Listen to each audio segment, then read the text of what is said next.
Conference is all about Eritrea's mining, and what can you tell me about it? Well, the mining industry in Eritrea is beginning to take off. Obviously, everybody knows about the Bisha mine, which is a great project, and it's been very well managed, and it has been a world-class gold mine for a couple of years and is now transitioning into a copper mine. And by all accounts, that's going very well. And of course, copper is one of the best metals to be mining at the moment because it's so important.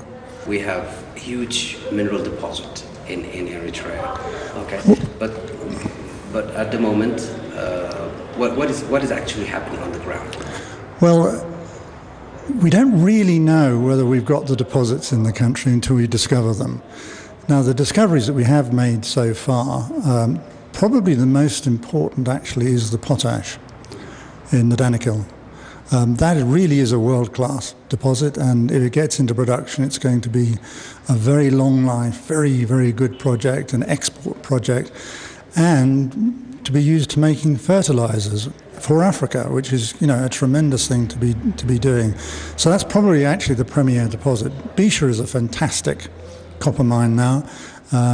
Zara is going to be in production as a gold mine in I think a year and a half's time. Sunridge Gold Corporation have found 6 deposits now around Asmara, which they're intending to mine. And there are very good indications of lots of others. Our own company, Andiamo, have found a small but very high-grade gold deposit near Haikota town.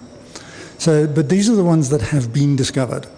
What Eritrea must do is to encourage the exploration industry so that more people come in, more people invest in the country and make more discoveries. Because the geology is right. The rocks are the right rocks. We're all sure that there are more discoveries to be made.